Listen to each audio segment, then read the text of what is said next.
Hello, good afternoon, and I'm Firen Jigba Teresa at Coyotes Consult. And today we'll be talking about how to make your visions and bring them to reality.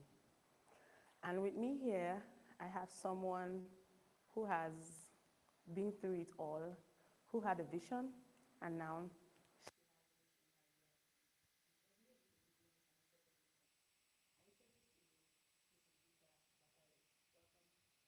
Thank you.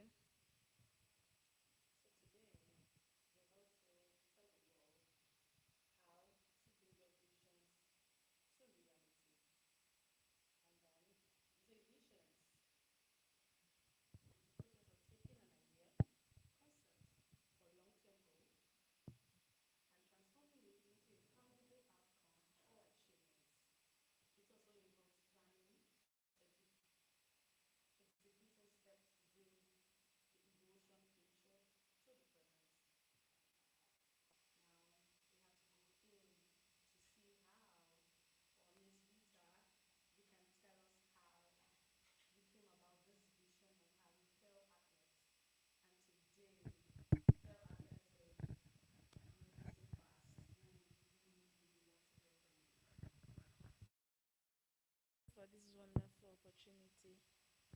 First, I would like to start with the things I laid my hands on before I arrived at the stage I am right now.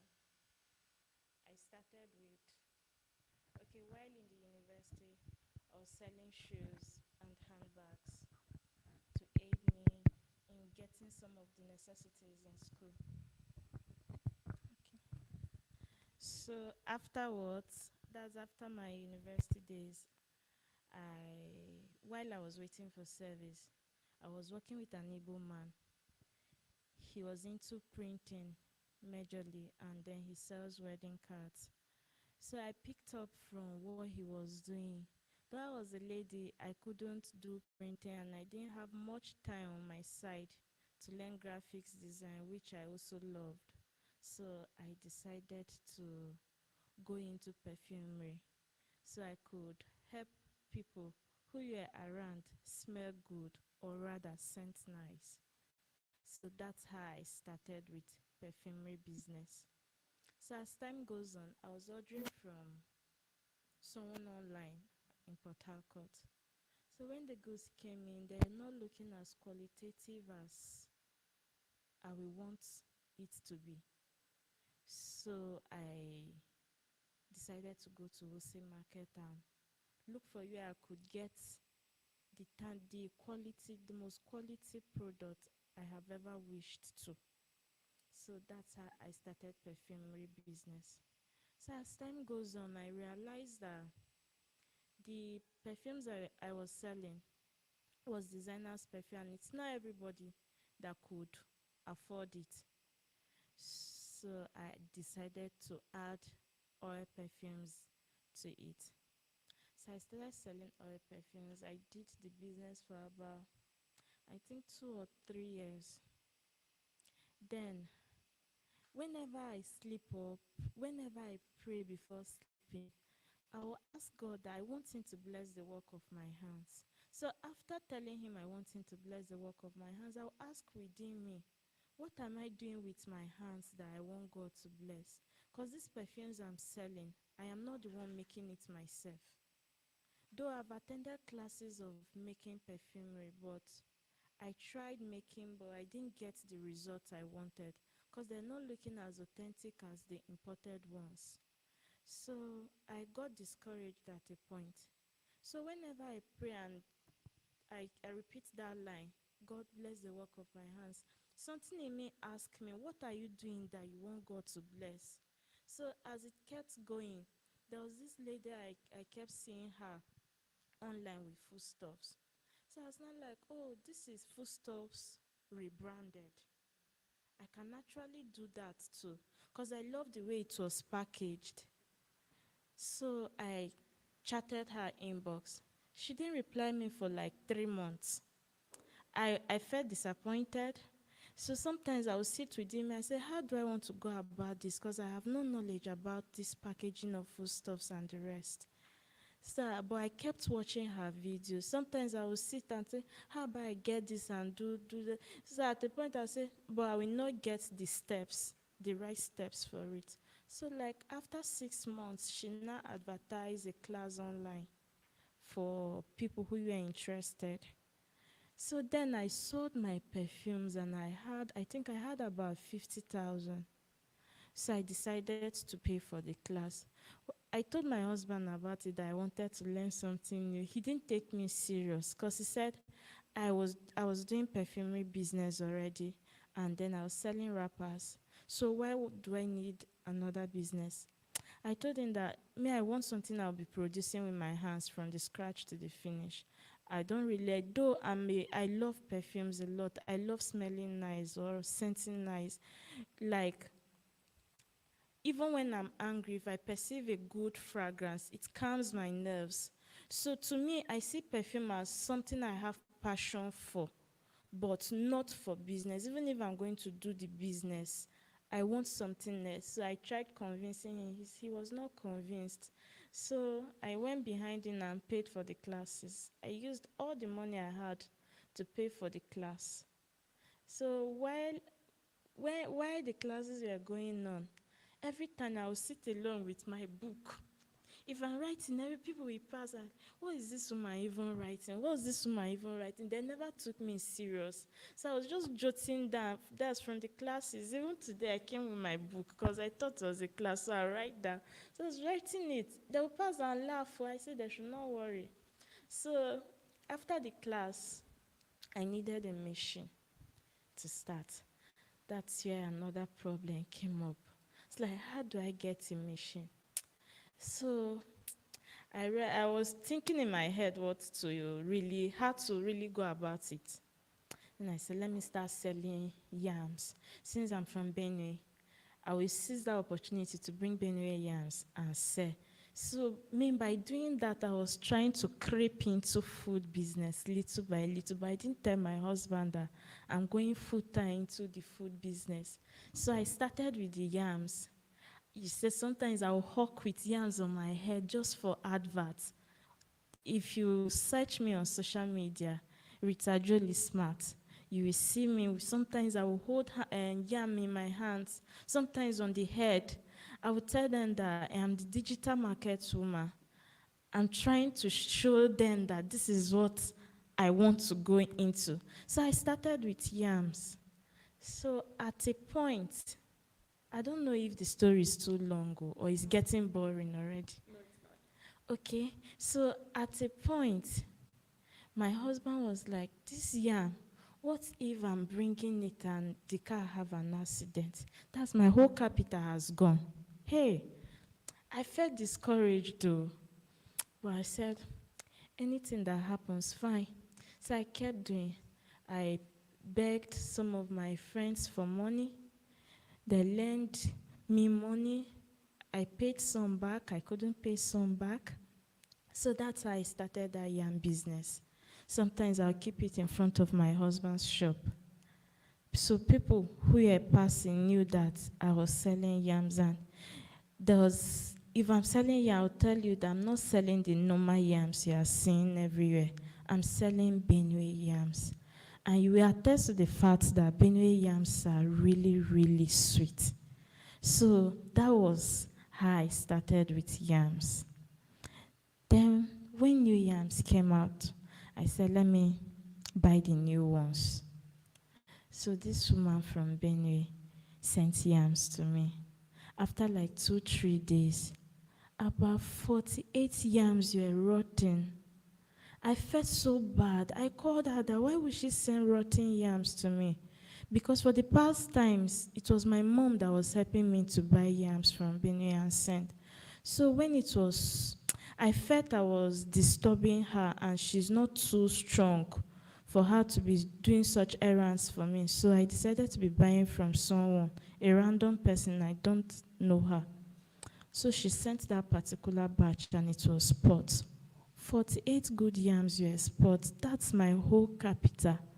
I felt like the world was against me. I cried. I showed on Facebook how this had happened, they asked me to mention the person that sold the yams to me. But I said I won't spoil her business, so I couldn't mention her name on Facebook. So I went inbox, I told her that what she did was very wrong. But she kept saying, how will she send yams to me, sport yams to me? She was arguing for the fact that it's not her fault that the yams were sport. So I just let it slide. I carried my broken pieces. As at then, I have started learning my packaging foodstuffs online. So after the classes, with the little I had left from the yarn business, I decided to get a local dehydrator. That was to aid me process most of the things I wanted to go into, like pounded yam flour, plantain flour, potato flour, fufu flour. So that's how I started, and I'm still using it and gathering money for my foreign dehydrator. There's a difference between the foreign dehydrator and a local dehydrator, because the foreign dehydrator gives you a faster result than the local one. But with patience, the local one gives the same thing. So that's what I am into now. You can see me with my branded shirt. I made it while I was selling oil perfumes. Everybody knew me in there when I was selling perfumes. And I guess she's also perceiving what I'm wearing. I'm actually a lover of perfumes. Right now, if anyone needs an exotic perfume, I can get it and I can recommend for the person. Why I am fully into foodstuffs business. I process, package high quality Nigerian foodstuffs to Nigerians home and abroad. I have a page name, Pear Outlet Foods. I'm also trying to open a business name, Pear Outlet Foods, instead of Pear Outlet Enterprise. I want a name that when you call it, you will know that this is what I am into. Just Pear Outlet Enterprise won't tell you that I am into all the things I've mentioned. Okay, thank you so much, Mrs. Rita, for that wonderful recap on how your life journey has been, venturing into different businesses and finally finding your peace in food processing. So I have some questions to ask you. How were you able to develop a business plan? How did you come about it? Okay. During our classes on food processing, it was actually a master's class. So that was our last topic. The woman showed us how to develop a business plan that could help us in what we were venturing into. So that was how I was able to develop a business plan. Did you create a brand from it? Because a brand represents your passion and your target audience. Did you create a brand? Did you design a logo? Did you create a website? Or did you develop a unique value proposition? Okay, I have a logo. Mm-hmm. I don't have a website. I have my target customers. I think from the list you mentioned, okay, is this two I have. Okay, so from everything you said, you already said you started small. You were trying to turn your passion into profits, but it was very risky. So how did you manage? Because in this day and time, it's very difficult to have small money and still have the zeal to want to start a business. Can you tell us how you started small, your challenges, what you went through? Okay. I will say drop shipping. If you know someone who is in same line of business with you, if the person is bigger than you, there's no competition. You rather humble yourself to learn from the person. Till date, there are products that when a customer needs and I don't have the funds to produce, or the customer is not willing to patiently wait for me to produce, I run to people I know are doing same thing, and I buy from them to sell. Do you have any network or collaborations? For now, no. Are you also focusing on your strengths and the outcomes? Sure. How are you doing that? Okay. There are classes I've registered online to learn how to get to my targeted audience. So whenever I see such, I use that as an opportunity to upgrade myself. And then I involve myself in online trade fairs. So that's how I've been coping. Thank you very much, ma'am, for granting us your audience. I still have a lot of questions to ask you today. Okay, so is that supposed to be an outline on your business plan? Is it supposed to be a short term or a long term? How do you achieve that? Considering creating a roadmap for your key milestone, how do you create a business plan? Is it short term or long term? And how do you achieve that? To me, it's long term. Okay. How to achieve that? As I earlier mentioned about me looking for wanting to get a foreign dehydrator. Most times there are businesses I make that when they eat profits, I remove a chunk of that money and send to the person I need to buy the dehydrator from. I told the person that even if it takes me 6 months, I'm going to pay instrumentally until I get what I want. So when I finish paying that, I'll pick it up. By the time I have like 3-4 machines, I should be able to get an outlet for myself, which is a shop. So it's a long-term business for me. Okay, would you say you have tangible outcomes or achievements? Sure, I do. Would you say that your visions was the one that led you into this reality? My vision. Can you differentiate vision and passion? Okay, your vision is a process of taking an idea, a concept for a long-term run. Then your reality is transforming it into a tangible outcome. Okay. Your question again. Would you say that your visions have actually driven you to your reality? Sure, it has.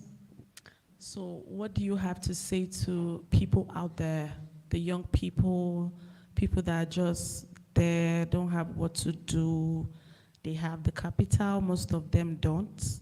What is that encouragement, or what's the word you want to give to them to make them see that it's good to have a vision, and with your visions you can generate it or you can transform it into being your reality? Because for me, I've known you for a long time and I've seen you do different kind of businesses. I really admire your business spirit, because you try different things, and those things today have come to speak for you. Because if you didn't market your yam to me on the road, I'm not sure I would have known you today. And then I'm still one of your customers of perfume. So how can you say, what do you have to tell the world about that story? Because you have brought your vision into a reality, and that's for a long time, like you said. What words do you have for people out there? Okay. It's one thing to start a business and it's one thing to finish it up. For those who do not have the funds to start a business, if you have a passion or vision for a particular thing, look for someone who is into that same thing you want to go into. Learn from the person. If possible, ask the person if you can drop ship for him or her. Number of times I've had people in my DM asking me if they can drop ship for me. There are others who have asked if I can teach them what I do. So if you don't have the funds, you can start with drop shipping. So as time goes on, you'll be able to raise a capital for yourself, then do that. Then for those who have the capital already, there's a story of this woman I would love to share. I don't know if it was her inheritance. She got a good amount. So she didn't have any business plan or a business mindset. But she said she loves clothes. Like, she likes it when she sees people advertising bags and clothes. So she decided to go into it. She bought lots of clothes and bags. When she brought it, her friends picked them up, some didn't pay, and she was this type of person that will not disturb you to pay her money. So that's how the money went without her having any tangible something. So if you have your own capital, try to stay alone. You can pray about it. You can also stay within yourself and ask what you are very good at, what you have passion for, what you have zeal for. You ask yourself a lot of questions. If you can't get answers, you ask those who are close to you, what do you think I like most? Like, Firen, what do you think I like most? You ask Amaka, what do you think I like? Like, you try to ask questions. That's if you don't know what you like. Then by the time you see 2 or 3 people mentioning the same thing, you realize that this is what you are good at. Then you sit again within you, and you have to ask yourself a number of times. It's not a guarantee you are going to make it from that business. It takes the grace of God and then your resilience in doing that which you want to do. So, but asking God first, you will have a direction on what to go into. So you don't just start a business by seeing people do it. You must have passion for it. You can't just scroll on your Facebook and say, this guy is making money. Let me do what she's also doing. You might do it and fail. So you ask within yourself, what are your likes or what you have passion and vision for? Okay, thank you very much. Just some last few questions. Can you tell the world about the risk involved? What were the challenges, the risk? Before I want to go into this kind of your business, what should I look out for? What is it that I should prepare my mind already for? I think stress. The work is really stressful. If you don't like stress, you can't do what I do. If you are the type that don't want to touch dirty, there's money in dirtiness, so there's a lot of money in dirty things. There are times that I will be in the bush market and I will be beaten by rain. That once dirty water touch my skin, I have rashes. So I will wear these big Crocs to ensure that water don't touch me. And then inside those poto, I'll be entering just to get what I want. There are days the hydrator I use, you have to be checking often to turn whatever you are processing. If you leave only one down, it might burn. So you have to stay up late. So I will set alarms on my phone in case sleep takes me to come out and check those things. There are people that can't do that. So for me, it's stress. If you are not the type that loves stress, I don't think you can do what I do. But I do it for the love of, I want God to bless the work of my hands. And whenever I am up at night, I keep telling God that, look at me, oh. This is me. You have to bless the work of my hands. I can't stay up this late and still be stressing myself this much. Have I answered your question? Yes, to a reasonable extent. How do you manage doing this business and running a family?